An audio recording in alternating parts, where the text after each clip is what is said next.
سڵاوتان لێبێت و بەیانیتان باش، بەیانێکی پڕ لە جوانی و لە شادی و لە خۆشی و لە تەندروستیتان بۆ خوازین. ئەم بەیانیشک و بەیانەکانی دیکە ئێمە لەگەڵتانین لە پرۆگرامی بەیانی 24ەوە. ئەم ستافە هەموو توانایکی خۆی خاتە گەڕ بۆی کە باشترین بەسوودترین و جوانترینی بابەتەکانتان بۆ ئامادە بکات. ئەم تیمە بە بەردەوام لە کارکردنایە بۆی دەزانێت کە بەیانیان بینەرانێکمان هەیە کە چاوەڕوانی پرۆگرامی بەیانی 24ەکەن، چونکە لێرە ئەو بابەتانی کە گرنگە ڕووی کۆمەڵایەتی و تەندروستی و هەروەها هەر بابەتێکی دیکە کە هەنگاوی کوردستانە باتە پێشەوە ئەوەتوان لێرە بیبینن. بەیانی باش. سڵاوتان لەوێ بەڕێزان، بەیانیتان باش. هیوادارم بەیانێکی جوان و ڕۆژێکی زۆر جوانتان هەبێ. ئەمڕۆ لەگەڵ ئێمە بن بابەتی باش، بابەتی کۆمەڵایەتی، بابەتی ژینگەیی، بابەتی گەشتیاری، هەموو ئەو بابەتانە لە بەیانی 24 کۆبۆتەوە. بێگومان کەسی پسپۆر بەشێکان تێدا قسە دەکەن دەتوانن سوود لەم تەوەرانە وەربگرن کە ئەمڕۆ ئێمە دەستنیشانمان کردو. سەرەتاش لە بێگومان کوردستان هەمووی هەریەکە بە پارتە جیاوازەکانەوە باس لە شوێنێکی گەشتیاری لە شارێکی جوان دەکەن. ئەمی شاری وانە کە خاوەنی گەورەترین دەریاچەی کوردستانە، ئەوش دەریاچەی وانە بۆتە ناوەندێکی گەشتیاری بە سروشت و مێژوو تایبەتمەندیەکانەوە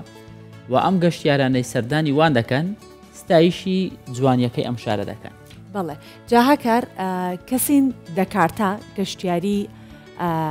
تایدایە با بڵێن لەو شوێنەیە کەسانێک هەن کە لەنا ئەو شوێنە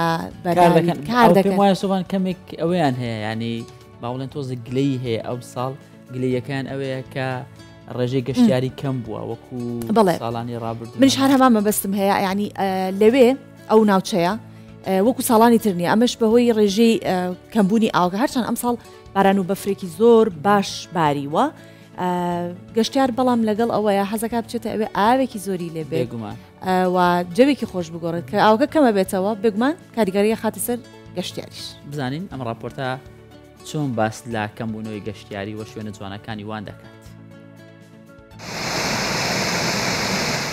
باژارê Wanê bi siruşta xuya xweş û keskeşînahiya behra Wanê re hemahengî dike bi av û hewaya xuya paqij û taybetmendiyên xuyên çandî û dîrokî her tim ciyê xwe di bername û plansaziyên geştiyarî de digire. Lê salên dawî de yek çavkaniya serekiya Wanê ya geştiyarî her diçe kêm dibe. Ya xwedatî ji aboriya bajar turizma bajar her çend sala carekî qrizê dikişîne. Îsal jî rewşa me baş nîne ya xwedatî. Hem Tirkiye değera TL ket hem turistê me en giran Îranê tê. Ji ekonomiya wan jî ne baş e. Ji bo wênê hem ya me hem ûra tev hebû Îranî kêm tê. Anegorî par ketiye 120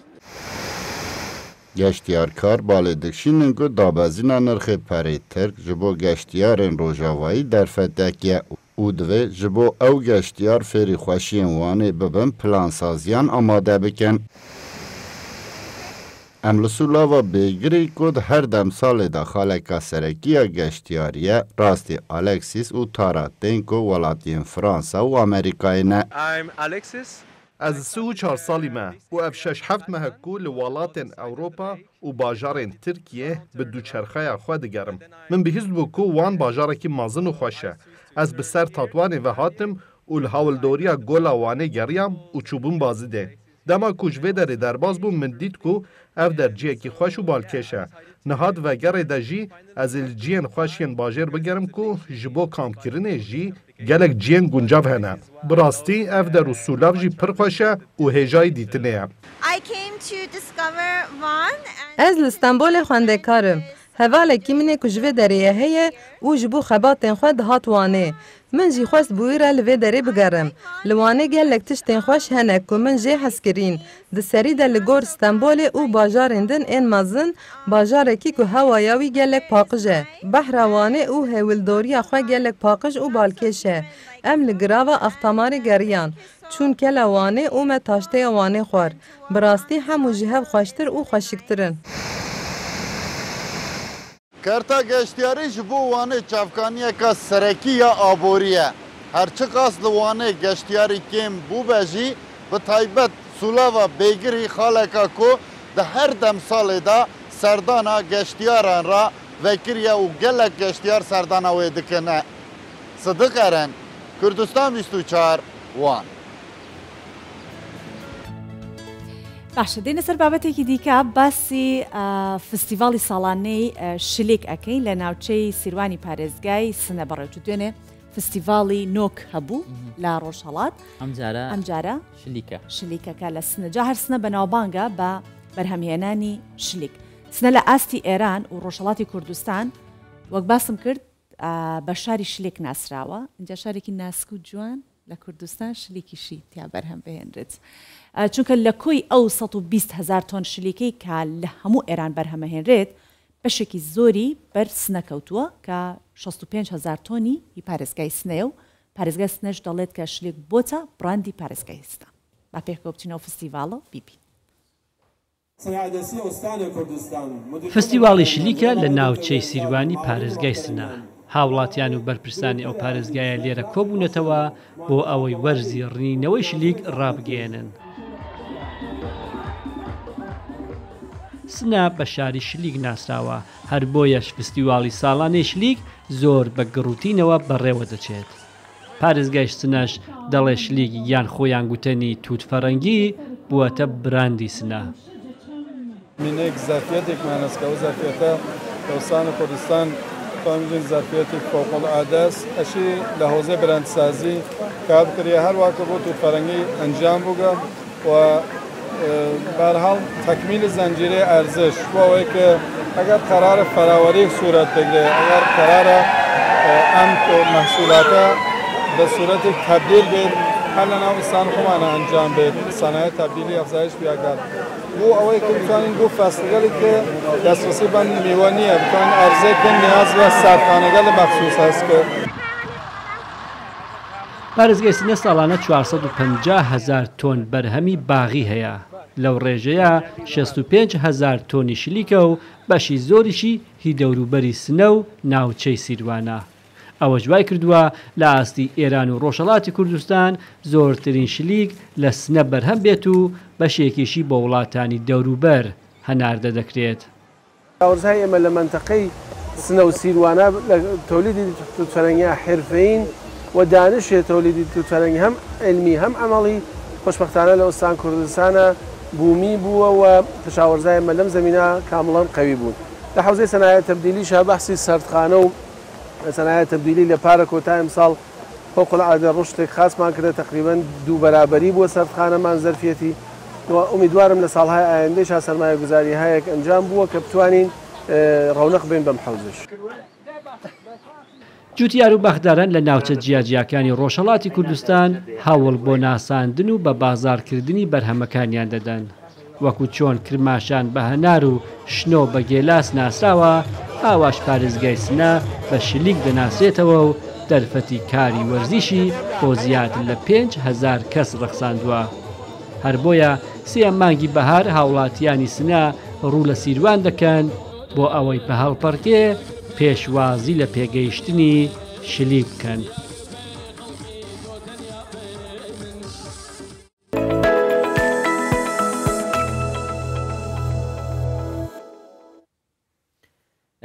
بەیانە بەم بەیانە وا باشە باسی هاوڕێی باش بکرێ بەڵام هەندێک جار بۆ هۆشیاربوون و ناچارین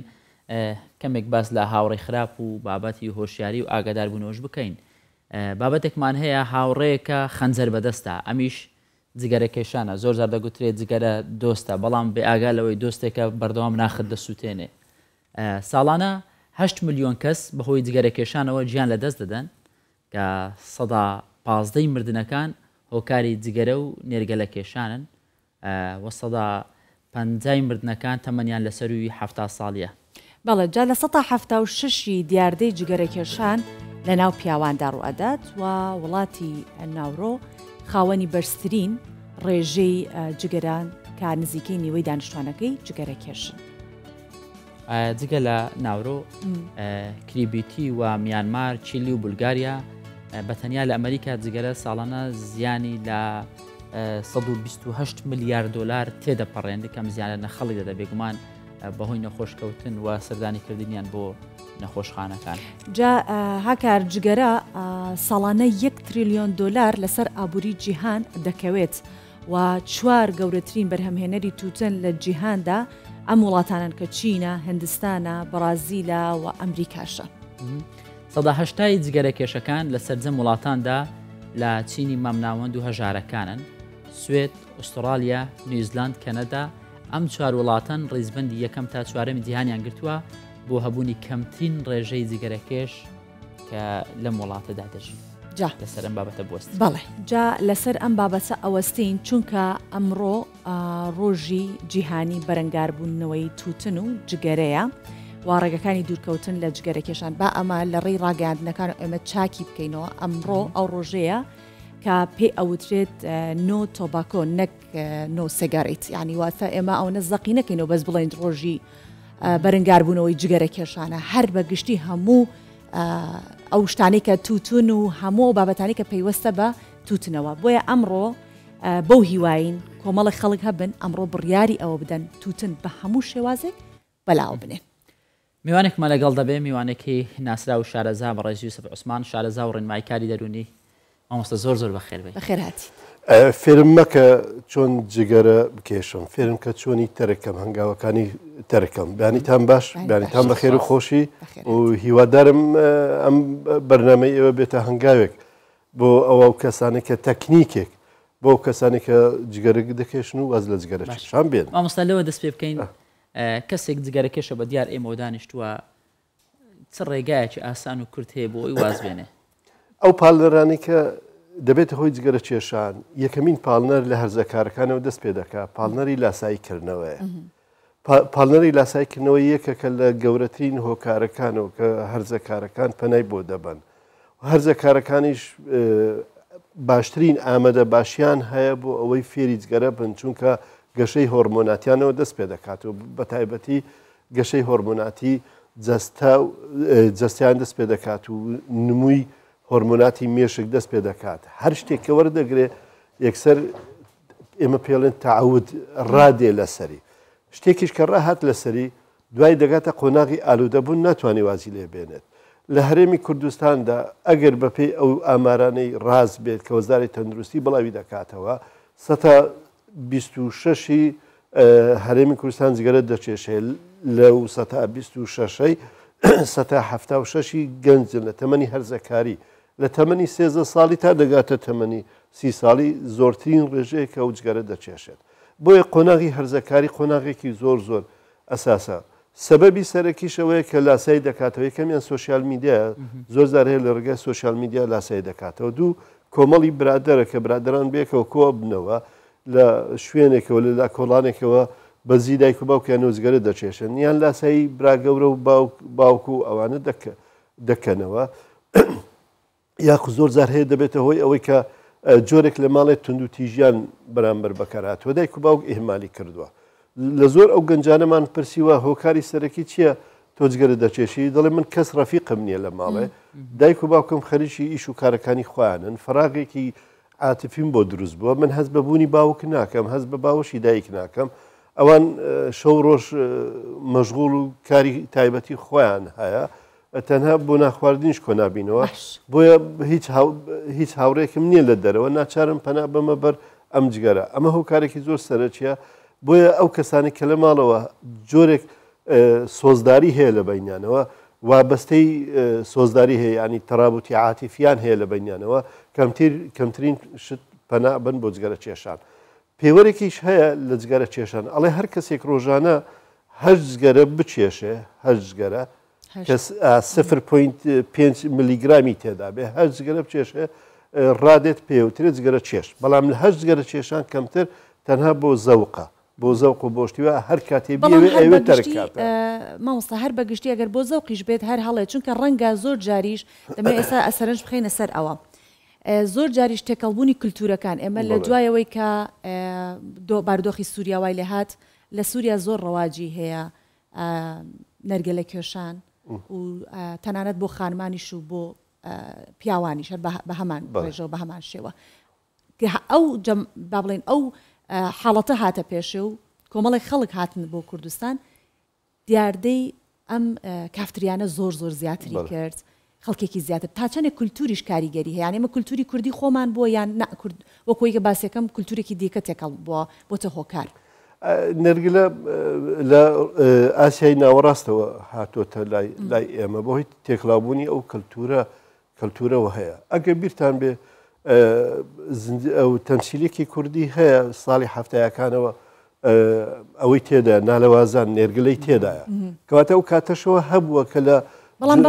جونەبەوە نەبووە بەڵام ئەو کاتە وان نەبووە ئەمە تەنها دەمبینی لە دیوەخانی ئاغاکانەوە ئاغاکانەوە ئەو کەسانەوە بۆ نێرگلە دەچێشترا نێرگلە کەس نەی دەزانی بەڵام ئێستا بۆتە مۆدا مۆدرێن بۆیە لە کافتریاکانە دەڵێ هەر شتێک ئەگەر لە سەرجادە دەست پێکە مۆدرێن نییە بەڵام لە کافتریاکانەوە لە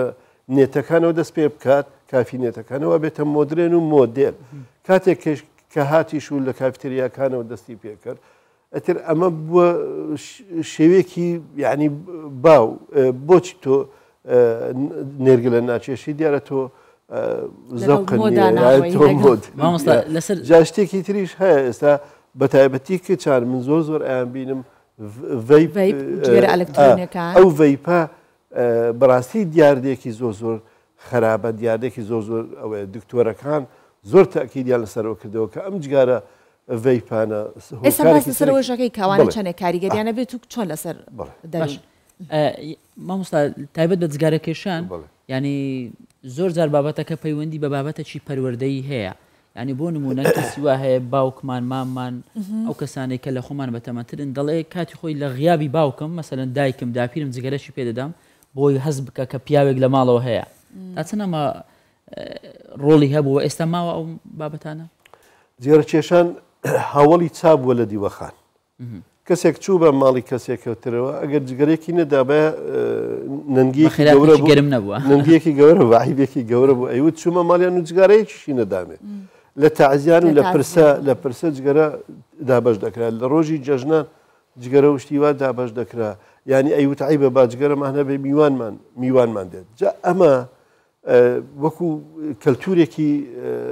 کوردی لێهاتەوە لە کوردستانیشە کوردستان یەکە لە وڵاتانێک کە تووتن تێدا دەچێندرا تێدا تووتنی تێدا دەچێندرا و تووتنی بۆندار بوو داهاتێکی باشی هەبوو سەرفیاتێکی باشی هەبوو کەواتە ئەمە بوو بۆ هەم ئابووری هەم بوو بە باری بابرێن کشتتوکاڵی هەم کۆمەڵایەتیش هەم کەلتورێکیشی بوو کە ئەم جگەرەیان دابەش دەکرد و بەشێک لە میوانداری بوو بەشێک لە میوانداریەوە بوو بەڵام بەداخەوە ینی ڕێژەکە وای لێتە و کاتە بەس گەورەکان جگەرەیان دەچێشە داپیرمان و پورمانەوەوانە کە تەمەنێکی گەورەیان هەبوو ئەوانە جگەرەیان دەچێشە بەڵام زاهیرەکە لێرە خەتەرە کە کاتێککە هەرزەکارێک یان گەنجێک دەست بە جگەرە کێشان دەکات ئەمە خاڵێکی زۆر سەلبیە باشە مامۆستا جا گرنگیەکەشی لەوەیە ئێستا جگەرە تا ڕادێک لەبەر چای خەڵک کەوتووە بەهۆی ئەوەی کەڵم بۆنی ناخۆشە یاخود لە ڕووی تەندروستیەوەی دیکە بڵین لە ڕۆژانی بەرنگاربوونەوەی جگەرە کێشان و ئەمانە زۆر زیاتر جەخت کراوەتەوە سەری ئێستا بە جۆرێکی دیکە ڤەیپ وەک بارست کردووە جگەرە ئەلکترۆنەکان بەکارهێنرێت بە بۆنێکی خۆش بە تامێکی خۆش ئەمە واکات کاریگەری هەبێت کە زیاتر خەڵک ڕوو بکاتە ئەم لایەنەی با من و تۆ گفتوگوێ بکەین چیلۆی تووتنی باش بە $300 $300 بە پارەی ئێستاکە 500,000 دینار هەر چیلوەیەکی تووتن یەک پارچە پاکەت یانێکە دە پاکەت لێ دروستە بێت یعنی ئەگەر دابەشی هەر پاکەتی $15 لەسەر دەوەستێت تا دێت و چا دەکرێت و خۆش دەکرێت ئەو دەکرێت $15 یعنی بێ پاکەت بە $20 بێ ئەگەر تووتنەکەت نەباتی بێ چاندراو بێ بەڵام ئێستا پاکەتی بە 500 دینارە ئەمە وای کردووە هەموو کەسێک هەموو مناڵێک بەدەستی کەوێت بەدەستیکە بە 500 دینارە پاکەتێ بە 1000 دینارە بە 2000 دینارە ئەمە تووتن نییە ئەمە شتێکی ترە ئەبێ لێکۆڵینەوە لەسەر شتانە بکرێ ئەگەر تووتنەکە حەقیقی بێت تۆزەکانی فەرق دەکەیان زۆر فەرق دەکە زۆر فەرق دەکە کە تۆ شتێک دیارە ئەیچێشی کە چیلوەیەکی تووتن لە بازار تۆ وەرە بیکرە تووتنە باشەکە بە $300 بەڵێ ئێستا کاغەزی تێکەڵا ئێستا داری وشک و ئەو شتانەی تێکەڵ ناوکی دارەکانەوەی تۆزە ئەوە دەبێت ڕەنگی قاوی دەبێت تێکەڵیەکەنی تر کۆمەڵشتی تێکەڵەکەن یاسایەکیشمان نییە کە ئەگەر لە مارکێتە لە دوکانێکە هەبێت منداڵێکی خواردە من 18 ساڵش بڕات هەر ئاسایی پێی ئەدەن تۆرە وەکو ئابووری ناسێک کەسێک توتن بچێنە جوتیارێک توتن بچێنە خۆشی کاو بیباتە ئەو شوێنە بیفرۆشێ و توتن خۆش بکرێ و بکرێتە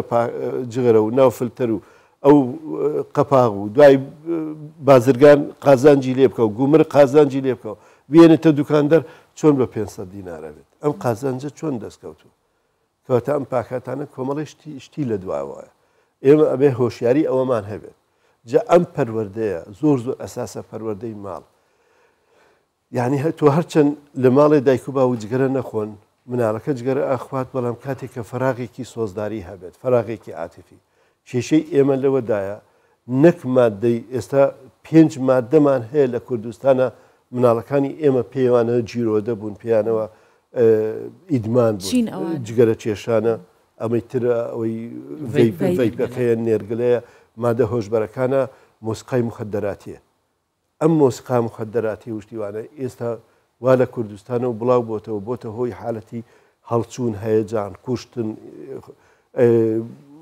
ئەوەی بەرامبەر دەکوژێ خۆی دەکوژێ ئەمە ئەگەر تۆ فریای ئەو گەنجە نەکەوی ئەم گەنجە لە دەست دەردەچێت ئەم گەنجە تووشی حالەتێکی نەخۆشی دەرونی هاتووە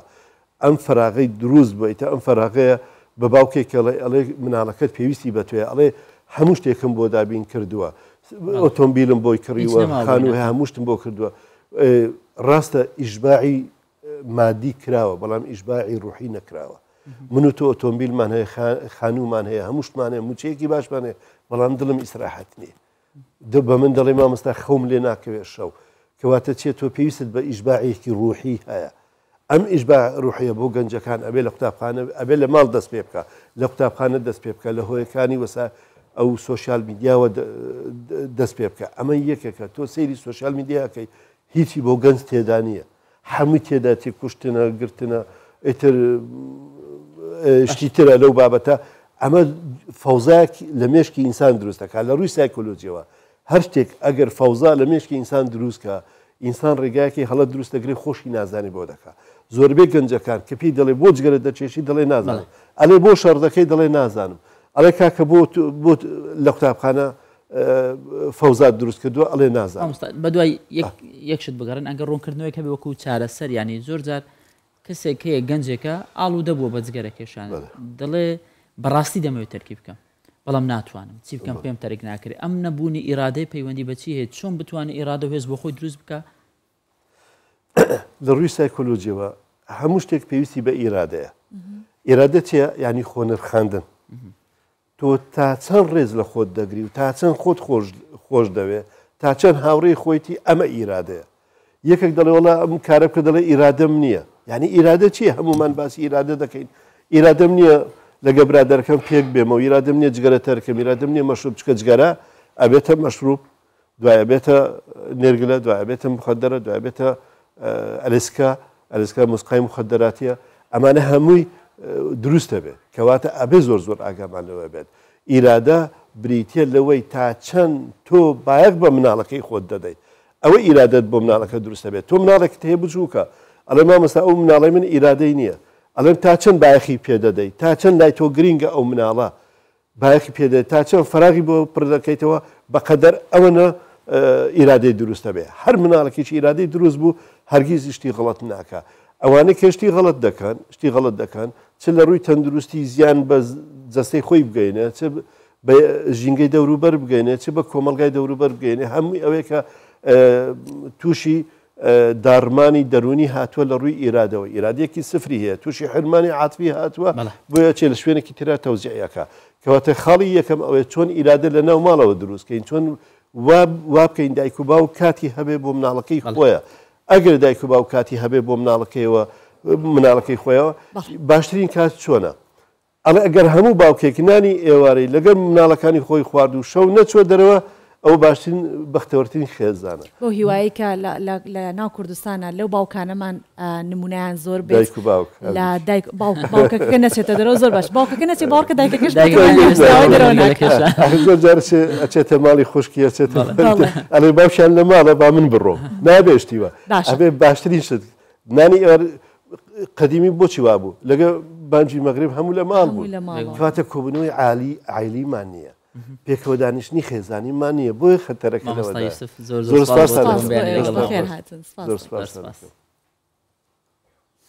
بەڵێ بەردەوامە بین لەگەڵتان لە شاری سلێمانی بازارێکی تایبەت هەیە ناوی بازاری جگەرە فرۆشەکانە کە مێژووی دروستبوونەکەی گەڕێتەوە بۆ ساڵی هەشتاکان جا بەشێک لە کەسبکارانی گوزەرەکە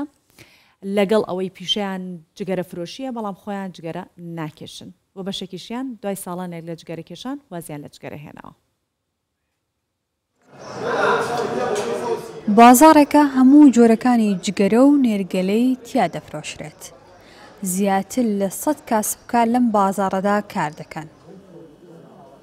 مام ئیبراهیم لەگەڵەوەی ساڵانێکی زۆرە جگەرە دەفرۆشێت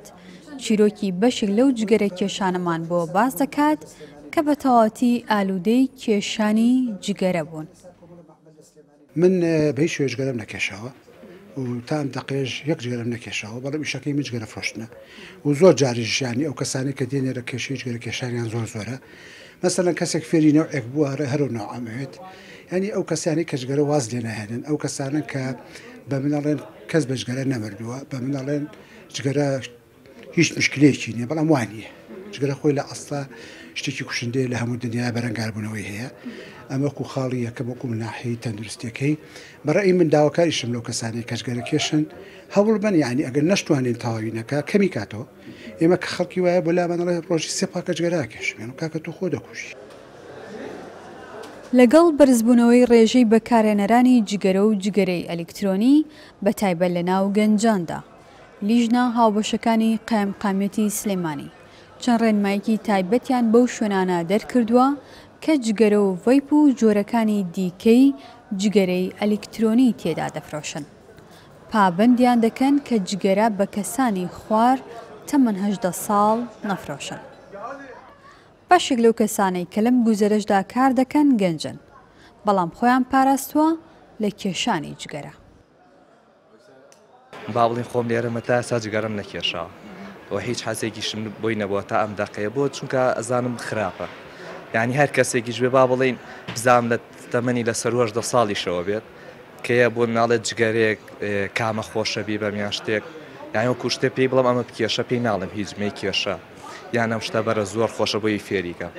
تێگە ینی دای مەزدی ئەو شتە بوون کە خەڵک فێری جگەرەکەم بەڵام من کەسابەتەکەم لێرە ئەوەیە با بڵین ئەوە بفرۆشم مەجبور کابرایە بۆ مناڵە پارچێ جگەرم بەرە ئەیەمێ. ئەگەر چی جگەرە بۆ تا مەترسی لەسەر ژیانی مرۆڤەکان ساڵانە بە نزیکەی 8 ملیۆن کەس بەهۆی جگەرە و هاوشێوەکانی گیان لەدەست دەدەن. ئێستا لە بەرگێکی نوێدا بە شێوەی ڤەیپ و جگەری ئەلکترۆنی لەناو کۆمەڵگادا بە تایبەتی لەناو گەنجان و مرد منداڵاندا بڵاوبووەتەوە.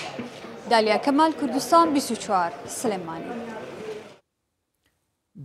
سۆبان زیانەکانی جگەرە تەنیا لەوە نییە کە تۆ پارێکی زۆر خەرج دەکەی بێگومان ینی ئەوەی کە زۆر کارەسات و زۆر مەترسیدارە لایەنە تەندروستەکەیە یعنی زانست سەلماندوێتی جگەرە و تووتن هۆکارن بۆ توشبوون بە زۆرترین نەخۆشی بەڵام ئەو کەسەی جگەرەکێش بێت بە ئاسانی تەرکی ناکات و وازی لێ ناهێنێت جگەرە کێشەکان لە هەمووان زیانەکانی باشتر دەزانن پێت دەڵێن کە جگەرەکێشان هۆکارە بۆ توشبوون بە شێرپەنجە بۆ نەخۆشی دڵ جەڵتەی مێشک نەخۆشی سیەکان شەکرا و جیرانی بۆنی هەناس و کۆمەڵێکشتی دیکەشت هەر پێ دەڵێن. بەڵێ هەر تەنانەت سەفەرکردنی پارەیەکی زۆر چونکە تۆ هەموو ڕۆژە حسابکە و پارەی هەر ئەسووتێنی بێگومان پارێکی زۆر سەرف دەکەی پارێکی زۆر سەرفەکەی بەڵام دەشڵێن کە ناتوانن دەستبەرداری بن و هاوکارمان دکتۆر هەڵوێست باسی جگەرەمان بۆ کات پێکەوە گوێ لە ڕێنمایەکانی ئەگری. سڵاو من دکتۆر هەڵوێستم. پاکەتی جگەرەکانتان بینیەوە کە لەسەرەوە بە گەورەی نووسراوە سمۆکین کیلز جگەرەکێشان دەتان کوژێت لە خوارەوە شوێنەیەکی ترسناکی نەخۆشیێکیان داناوە کە بەهۆی جگەرەوە تووشی شێرپەنجەی قورگ و سیەکان بووە. منیش سەرەتا ئەمڕۆ لەم بەرنامەیەدا وەکەم پاکەتە قسە دەکەم و پیشان تا دەدەم کە جگەرە چی لە دەست دێت بیکات بەرامبەرتان دواتر باسی ئەوتان بۆ دەکەم کە چۆن وازی لێبێن. جگەرە و تووتن تووشی شێرپەنجە، نەخۆشیەکانی دڵ، جەڵدە، نەخۆشی سیەکان، شەکرە، گیرانی بۆریەکانی هەناسە، نەخۆشیەکانی چاو، پەککەوتنی کۆئەندامی بەرگری جەستە و سیلت دەکات. بە کورتیەکەی یەک ئەندام نییە لە جستەدا کە بەهۆی جگەرەوە لێی نەقەومێ. تۆ گریمان خەمی تەندروستی خۆتت نییە و جگەرە دەکێشی، بەڵام ئەوانەی چواردەورت، دایکت، باوکت، منداڵەکەت هەموو ساڵێک 41,000 کەس بە جگەرە دەمرن. ئەم کەسانە ئەوانە نین کە ڕۆژی پاکەتێک دەکێشن، بەڵکو ئەوانن کە لە ژیانیاندا یەک دانە جگەرەیان نەکێشاوە، بەڵام چواردەورەکەیان کێشاویانە و ئەمان بەهۆیە و تووشی نەخۆشی بوون. 41,000 کەس کە تەنها دووکەڵی جگەرەیان هەڵمژیوە. جگە لەوان هەموو ساڵێک 400 منداڵی ساواش دەمرن لەبەرەوەی باوکودایکیان جگەرە کێشن. ئەو منداڵانەی ماڵەوەیان لە پاڵیاندا جگەرە دەکێشن ئەگەری مردنی لەپڕ، هەوکردنی سیەکان و گوێی ناوەڕاستیان و توشببوونیان بەڕەبۆ و گەشەنەکردنی سیەکان لە نێویاندا بەڕێژێکی ترسناک بەرزە. لەوانەیە بڵێ باشە خۆشمان دەزانین چەند خراپە، بەڵام بۆمان ترک ناکرێت، ناتوانین وازی لێبێنین. ڕاست واسێنان لە جگەرە هەروە کارێکی ئاسان نییە و لە 2 بۆ 4 هەفتەی سەرتاشدا بە ناخۆشترین دۆخدا دەڕۆیت و لەمایە لەگەڵتانم کە کارێکی چەند گرانە. بەڵام دەبێت بزانیت کە ئەم ناڕەحەتی دەیبینیت لە پێناو کارێکی گەورەتردایە کە ئەویش تەندروستی خۆت و خێزانەکەت. دەبێت هەموو سەر ئێشە و گێژبوون و بێزاری و بێحەواسی بەسرت دێت دوای واسێنان لە جگەرە وەک نەخۆشی نەیبینیت، بەڵکو هەریەکەیان وەک پلیکانێکی سەرکەوتن بەسەر جگەرەدا ببینیت و بزانیت کە ئەمانە کاتین، بەڵام زیانەکانی جگەرە هەمیشەین. بۆی واز بێنیت لە جگەرە ئەم هەنگاوانە جێبەجێ بکە کە دەیڵێ. یەکەم مەڵێ بەیانی واز لە جگەرە دەهێنم کە بەیانی شات تانی وەڕۆ خۆت پێنەگیرێت و دەست پێ بکەیتەوە. بەباشی ماوەیەک بیری لێ بکەرەوە، بەروارێکی ڕێکوپێکی بۆ دانێ و ئامادە باش بۆ ئەو ناخۆشیانەی لە چەند هەفتەی دوای واسێنان لە جگەرە بەسەرت دێن، نەک لەگەڵ یەکەم سەر ئێشەدا یەکسەر دەست پێ بکەیتەوە. دووەم، ئەگەر جگەرە کێشێکی سەرسەختیت بڕۆ بۆ لای دکتۆر، بڵێ دەمەوێت واز لە جگەرە بهێنم. ئەویش حەب، بنێشت، نوقڵ یان لەزگەی واسێنان لە جگەرت پێدەدات. هەندێک لەم دەرمانانە یاخود لەم لەزگە و حەبانە نیکۆتینێکی کەم دەدەن بە جستت بۆ ئەوەی زۆر بێتاقەت نەبیت لە ماوەی دەستبەرداربوونت لە جگەرە. هەندێکی تریشیان هەمانە و کاریگەریانە لەسەر مێشکت دروست دەکەن کە نیکۆتین دەیکرد و وا دەکەن کە مێشکت هەست بە نەمانی نیکۆتین نەکات وە بێتاقەت نەبیت. سێەم، خۆت سەرپاڵکە، جایتر بە وەرزشەوە بێت، بە کار و کاسبیەوە، بە باخ و باخاتەوە گرنگەوەیە خۆت سەرقاڵک. چوارەم، بە بەرداوامی ئاویان شەربەتت پێ بێت. هەر کاتێک جستە داوای جگەری لێکردیت ئاوەکەیان شەربەتەکە بخۆرەوە. پێنجەم، سەوزە و میوە زۆر بخۆ و ئاگاداری ئەوە بە کە بۆ قەرەبووکردنەوەی جگەرەکە شیرینی و نان و ئەوانە زۆر نەخۆی، چکە زۆر کەس لە دوای واسێنان لە جگەرە زۆر قەڵەو دەبن. شەشەم، لە هیچ کۆڕ و مەجلیسێکدا دامەنیشە کە جگەرە و نێرگەلەی لێ دەکێشێت. هیوادارم بە ئاسانی بەسەریدا زاڵ بن، هەر تەندروست بن.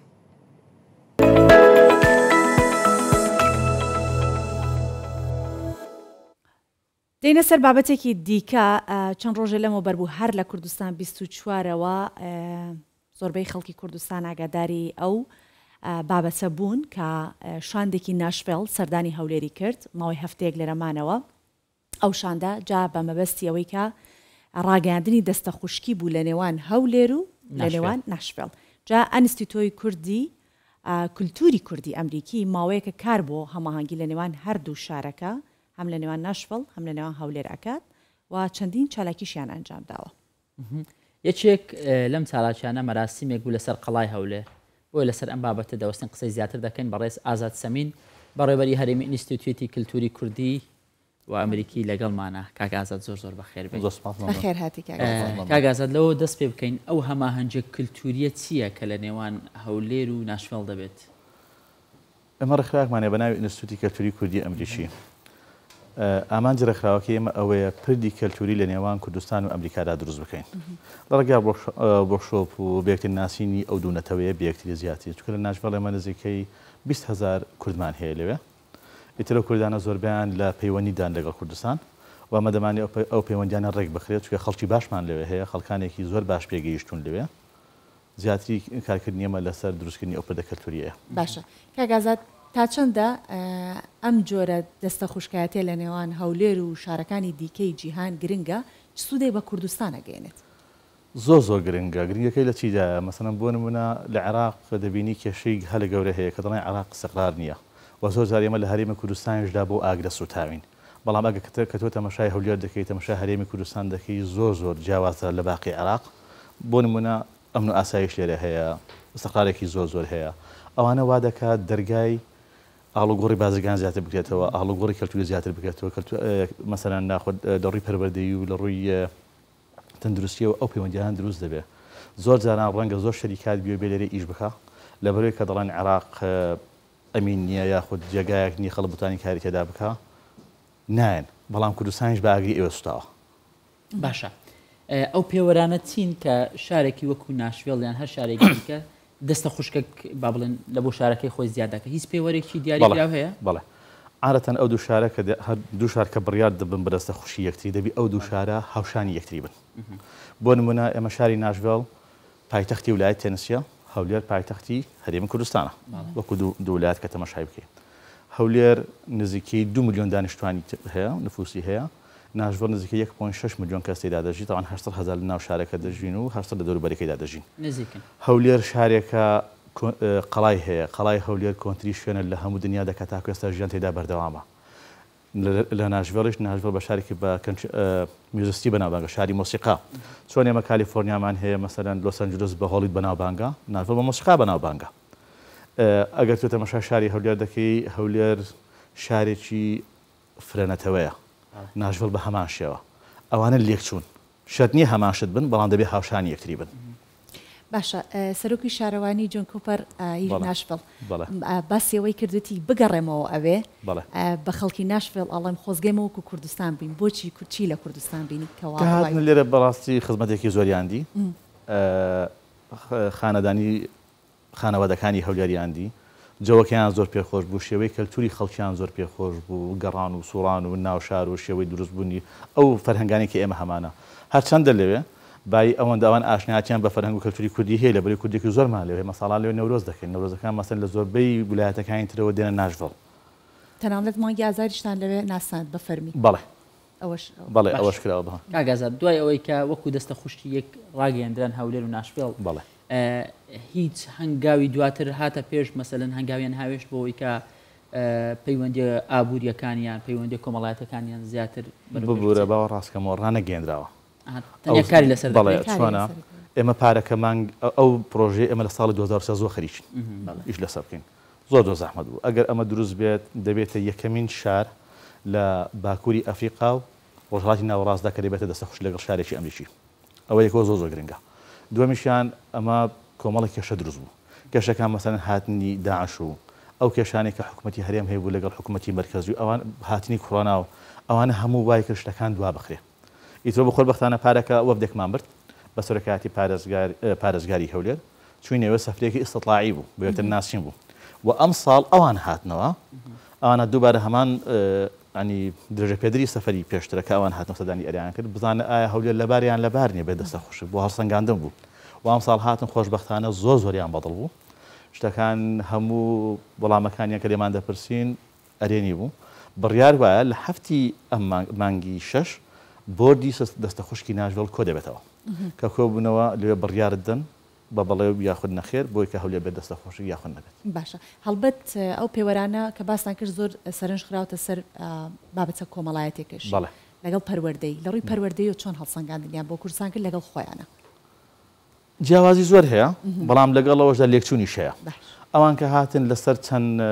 بەشێکدا دایانش بکەن یەک لەوانە بەشی سەربەری یاسا بوو بەشی پەروەردە بوو بەشی تەندروستی بوو ئەوانە هەموو مەسکە بەشی وەرد بەسەر بەشی هونەری بوو سەردانی ئەو جێگانە کرد چوونە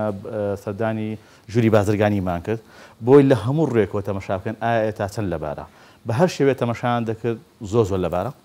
زۆر باشە بەڵام وەکو باسم کرد زۆر جار کوردستان ئێمە بە ئاگری باقی عێراق سوتاوین بەڵاوان هاتن بە چاوی خۆیان بینیان جارە ئاگازات لەسەر ئەم چەمکە ینی ئەو ئەم چەمکە دەستە خۆش قسەی زۆر کرا لە سوشیال میدیا چۆن ئەم چەمکە هەڵبژێردرا ئەم چەمکە دانرا بۆچی دەستە خوشک ئەو بەرنمەیە کە لە ساڵی 1956 سەرۆکی پێشووی ئەمریکا ئایزنهاور بۆ ئەو بەرنمەی دامەزان ئەو بەرنامە لە دوای جەنگی جیهانی دووەمەوە دروست بوو ئامانجی ئەو بەرنمەیە ئەوە بوو کەوا بتوانن گەلان خۆیان دۆستایەتی خۆیان لە ڕێگای هاوڵاتی بۆ هاوڵاتی نەک حکوومەت بۆ حکوومەت لە زۆر لە بینی زۆربەی وڵاتەکان عادەتەن دەبینی پەیوەندی وڵاتەکان حکوومەت ئەگە حکوومەت بینیان باش بی خەڵک بینی باشە ئەگە حکوومەت بینی باشنی بینی باشنی بەڵام ئەوە نەخێر ئەو پێدان سرزن دیپلۆماسیەتی هاوڵاتی هەڵم بەسەرم بۆ دوو وڵات دەبینی کێشیان هەیە خەڵکە کێشیان چییە بەرنمەکە یعنی ئەو بەرنامەیە لەو ڕۆوە دامەزایە ئەو ئامانجەکەیەتی یعنی لە هاوڵاتی بۆ هاوڵاتی باشە کاگازات ئێستا بڵێن لە ناشڤیل لە یەکێک لە ویلایەتەکانی ئەمریکایە ئەگەر ناشڤیل ڕاگەیەنرا کە بوو بەدەستە خوش لەگەڵ هەولێر جارێکی دیکە هەر لە ویلایەتەکانی ئەمریکا ئەکرێ شارێکی دیکەش ببێ بەدەستە خوشکی هەولێر یاخود لە هەموو ئەمریکا تەنیا یەک نەخێر دەکرێت بەڵێ چکۆ شار بۆ شارە زۆر ئاساییە شارێکت مەسەلەن بۆم نەگە شارێکتر هاتووە مەسەن دووبارە خۆی بە هاوشانی هەولێر بینی ئەوش دەڕە دەست باشە پلانتان هەیە ئەگەر ئەم جارە سەرکەوتوو بوو کە وا دیاریش هەنگاوەکان سەرکەوتووە لە مانگی حوتیش وەک باسیەکەیت جارێکی تر ئەوان دائانیشتنەوە هەنگاوتان ئەوەیە کە چ ویلایەتێکی دیکە ئێوە هەڵیەبژێرن یا ئەوان هەڵیەبژێرن ئێمە هەڵدەبژێن ئەوە هەڵدەبژێرن ئێمە دەبی یەکەم جا بڕۆ ڕیسێرچ بکەین بزانین کام شارە لەبارە لەگە هەولێر لە پلانتان هەیە بۆ کوێی دیکە ئێمە حاڵی حاضر ناشڤیڵە پلانی شوێنترمانە بەڵام ئەوەی من ئاگام لێبێت دوو شوێنتر هەیە ئیش لەسەر دەکەن بۆ نمونە ئێستاکە زاخۆ لەگەڵ ئەلپاسۆ دەوێت ئیش بکە دەستیان پێکردووە تا ئێستا ڕەنگە شتێکوان نەکرابێ بەڵام خەریکن مەسەلەن شارێکتر هەیە لە فلۆریدا ئەوانش لەگەڵ دوهۆکدانی ئیشەکە بکەنی هیوادارم کە ئەوان بگەنە ئەنجامەکی باش بەڵام لە هەموو حاڵەتێکدا ئەمە شتێکی زۆر باشە بە قازانجی خەڵکە اینجا حکوومەت عادەتەن حکوومەت بەشێکە لە خەڵک کاگازات بۆچی شارێکی وەکو ناشڤیڵ مەسەلەن هەوڵی نەداوە لەگەڵ شارەکانی عێراق مەسەلەن دەستە خوشکی ڕابگەن یاخود کار لەسەر بکە بۆچی هەولێریان هەڵبژارد تەنیا لەبەر لێکچۆکە یان هۆکاری دیکە هەیە یەکەم شت ئەوان هەڵیان نەبژاردووە ئێمە چوین ئیشمان بۆ کردووە ئێمە چوین لێوێ مەسەلەن هەولێرمان پێناساندون ببوورە بەڵام کەس نەبووە لە عێراق کار لەسەر بکە وەکو بەڕێستان بۆ شارێکی عێراقی هەبوو بەڵام ڕەنگە لە شارێکتردا هەبوو بێت مەسەن ڕەنگە لە ئەو جانێ مەسەلەن کە خەڵکی عێراقی لێ مەسەن بۆ من لە مشگەن ئێمە لێ عەربێکی عێراقی زۆرمان هەیە لە هیوستن هەیە زۆرن لە ناشڤیڵ هەن بەڵام ئەوەندە زۆر نین مەسەلەن ڕەنگە من ئاگام لە ڕەنگە هەڵیش درابێت ڕەنگە من ئاگام نوێ بەڵام باشە کاگازات ئەمە هەمووی باسمان کرد زۆر لە ڕووی کولتوری و پەروەردەیی و تەنانەت لە ڕووی تەندروستیەوە لە ڕووی ئابووری و هیچ سوودێکی بێ بەڵێ زوری وەکو باسم قسەیەکە سەردانەکانمان سەردانکردی ژووری بازرگانی بوو هەموو جاری کێشەی گەورەترین کێشەی کۆمپانیاکان بۆ هاتنیان بۆ کوردستان ئەوەیە کێشەی سکوریتیە چکە زۆر جاران پارەی ئینشۆرەنسیان پارەی تەمینیان کە تەمینی ژیانیان زۆر زیاتر لەو پارەی کە لە بزنسەکەدا دەڕات لەبەر چی لەبەرێ دەڵێن عێراق وڵاتێکە ئەمین نییە ناتوانێت ئیشتراقی ئەگەر ئەوە دروست بێت بە ئەکید استفادەی زۆری دەبێت باشە کاگازات کاتێک دەستە خوشک هەیە بەڵێ بێگومان ئەوانی دەوروبەری دەستە خوشکەکەی حەز دەکەن ئەوانیش پەیوەندیان لەگەڵی هەبێ بۆ نمونە ینی ئەگەر ئەم بابەتە ڕابگەندرێ خەڵکی هەرێمی کوردستان لەوانەیە حەز بکەن بڵێ دەمانێت ماڵە پورمان ببینین باشە ئەو کات هیچ ڕێگە پێدانەگەی هەیە یان ئاسانکار دەکرێت بۆ وەرگرتنی ویزا بەڵێ بەدڵنیایەوە دەڵام ماڵە پوری خۆشی دەبینێ زۆر گرنگە زۆر سپاس دەستەکانتان خۆش بێ بۆ هیوایی کە هەنگاوەکانتان تاوەکو ئێستا سەرکەوتووە تاگو قۆناغیش هەمان بامان شێوە بە سەرکەوتی بچێتە پێشەوە هەر لەم پرۆگرامە کاتێکە ئەو بابەتە ڕاگەێنێت بێگومان کوردستان 24 هەڵبەت ئەوە دەرئەخاتوە ئەوە نیشان ئەدات کە دەستە خوشکی نێوان ناشڤیڵ و هەروەها هەولێر ڕاگەیاندراوە ئەمە هەنگاوەکانی بوو بۆ هیواییکە هەنگاوەکان سەرکەوتبوون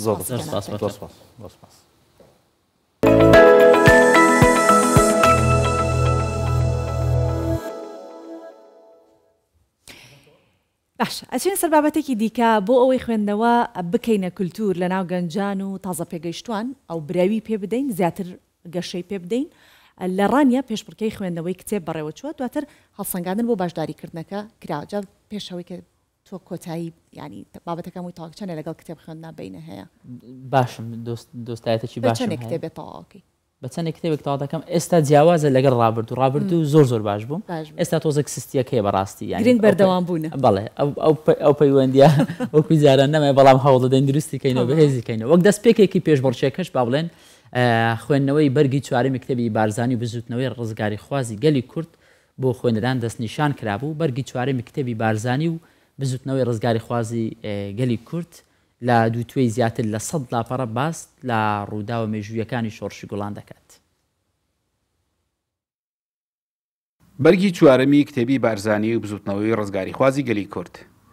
لە دووتوێی زیاتر لە 1000 لاپەڕە باس لە ڕووداوە گرنگ و مێژوویەکانی شۆڕشی گوڵان لە نێوان ساڵانی 75 بۆ ساڵی 1990 دەکات. نووسەری کتێبەکە کارکتەری سەرەکی ناو ڕووداوە مێژوویەکانە، ئەویش سەرۆک بارزانیە. لێرە 17 خوێنەر کە کتێبەکەیان خوێندوتەوە پێشبڕکێ لەسەرەوە دەکەن کامیان خوێنەرێکی جددیتر بوو و توانیوێتی ڕووداوە مێژوویەکانی ناو کتێبەکە باشتر بۆ خۆدەوڵەمەندکردنی بە ڕووداوە مێژوویەکان سوود وەربگرێ. ئەحمەد یەکێکە لە 17 بەشدار بووەکە ئەو خوێندنەوە و گەڕانەوە بۆ مێژوو بە گرنگ دەزانێت تا باشتر داهاتوومان بنیادکرێ. ماوەی دوو شەش تەواو کرد تقریبەی نزیکەی 13 بۆ 14 سعات باردوو شەوان تەواو کرد. زۆر بە وردی کتێبەکەم خوێندەوە لەبەرەوەی ئەو کتێبە چۆن دەڵێ مێژوویەکی گەورەی نەتەوەییە. ئەوەی کە ئەو کتێبە زیاد دەکاتەوە لە کتێبی نووسەرانی تر ئەوەیە کە جەنابی سەرۆک بارزانی نەویستووە هاوڕێ هەواڵەکانی خۆی بشکێنێ و ویستوێتی مێژوویەکە وەکو ئەوەی کە خۆی هەیە دەقاودەق بیگەڕێتەوە. مەبەست لە پێشبڕچیەکە بە کللتورکردنی خوێندنەوەی بە تایبەت لە ناو گەنجان و قوتابیاندا لەگەڵەوەدا ئاشناکردنی جیلی تازە پێگەیشتووە بە ڕووداوە مێژوویەکانی گەلی کورد بە تایبەت ئەو ڕووداوە مێژوویانەی گرنگ بوون لە وێزگە جیاوازەکانی خەباتی گەلی کوردە. بەڕاستی ئەو کتابێک کە ئێمە هەڵمان بژاردووە کتابێکی مێژوویە سەرکردەیەک نووسیەتی کە بۆ خۆی لە ناو ئەحداسەکاندا بووە، یعنی وە توانیوێتی بەڕاستی سەرکردایەتی شۆڕشێ بکات لە قۆناغێکی زۆر گرنگدا، لە قۆناغێکدا کە گەلی کورد شۆڕشێک نووسکۆی بەسەردا هاتووە توانیوێتی درێژە بەو شۆڕشێ بداتەوە. ئەوانە ئەو ڕووداوانەیە کە لە ماوەی با بڵێن ئەوەی کە ئێمە هەڵمان بژاردووە 75 بۆ 91 ڕووداوی زۆر گرنگ بوون. بارزانی و بزوتنەوەی ڕزگاری خوازی گەلی کورد زنجیرە کتێبێکە و تا ئێستا 5 بەرجی لێ بە چاپ گەیەندراوە. بەرگی چوارەمی کتێبەکە دوو بەشە. نووسەری کتێبەکە کە سەرۆک بارزانیە باس لە ڕووداوە مێژوویەکانی سەرەتای هەڵگیرساندنی شۆڕشی گوڵان تا ساڵی 1990 دەکات. ئارەسەمی کوردستان 24 ڕانیە. بابەتی ژینگەیشمان سەرەتا ئاماژەم پێدا کە بابەتی ژینگەیش بەلای ئێمە لە بەرنامەبیان بیستوار زۆر گرنگا بۆ هەردوو وەزارەتی ژینگە و کاروباری کۆمەڵاتی حکوومەتی عێراق بە هەماهەنگی لەگەڵ وەزارەتی کاری حکوومەتی هەرێمی کوردستان لە پارێزگای دهۆک وەرکشۆپێکیان بۆ ژمارەیەک خاوەن کۆمپانیای تایبەت بەم ئامێرانەی کە بەغاز کار دەکەن وەرکشۆپێکیان ئەنجامدا. باشە جا ئەم بابەتە لە وەرکشۆپەکە کە باس کراوە بەکارهێنانی ئەو جۆرە گازانە تایدا خراوەتە ڕوو کە کاریگەری خراپ لەسەر ژینگە دروست دەکەن و چارەسەری پێویست سەبارەت بەوە شەرخراونەتە ڕوو با پێکەوە ئەم بابەتش ببینین.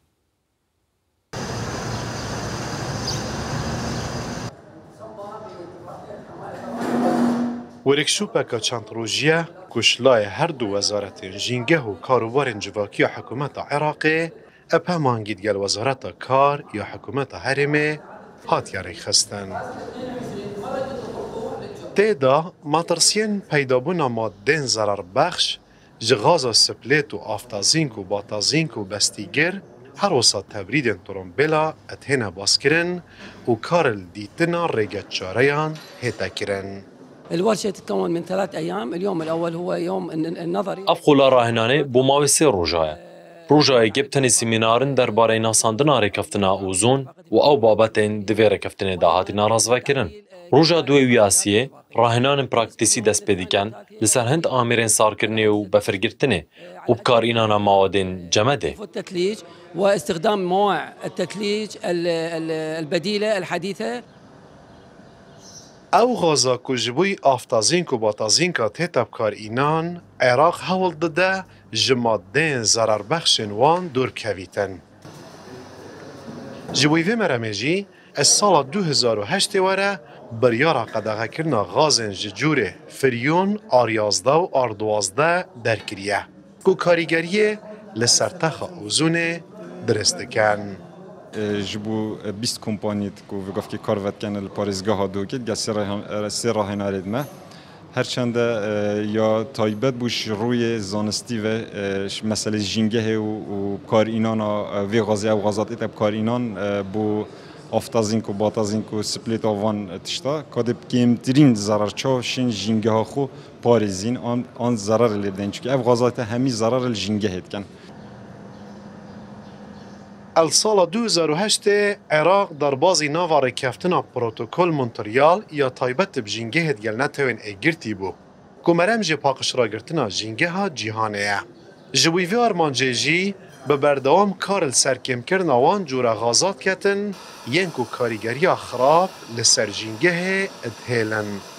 لگوری زانیاریان سالانه عراق نزیکی 2000 طن غازن تازاندنه ابکارت اینید. هرچه ده پیشکفتنا زانستی و تکنولوژیای نعمت کامازن اجی لیپا گلک جارا نفا میره سردم بنا صدم پیدا کرنا هندک مادن زیان بخش که کاریگری که خراب سرجنگه درست کن او جنگه ها کمروان بو بردامیدان بجیان پیوستی پاقش را گرتناوی هی مسئول ملی کردستان 24 دهوک ئەم شێوە هاتیە کۆتایی پرۆگرامی ئەم بەیانی 24 بۆ هیوام کە پرۆگرام بەدڵی ئێوە بوو بێت سوودی تاوەتان لێبەرگرت. سپاس بۆ ئێوە کە تاوە کوێستا بینەری بەیانی 24 بوون کاتێکی خۆش ڕۆژێکی باشتان. خاچان.